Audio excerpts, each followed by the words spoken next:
What's up, guys? I'm Gensato, and welcome back to another episode of 30 Second Thursday.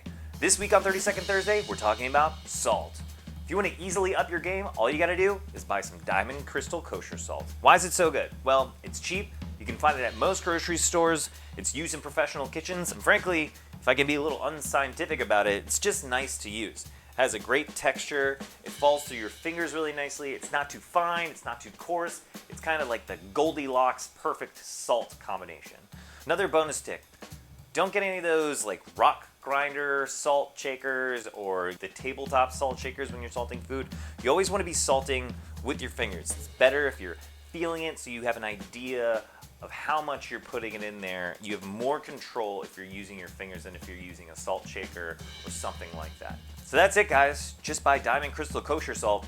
Easiest tip ever. Bye!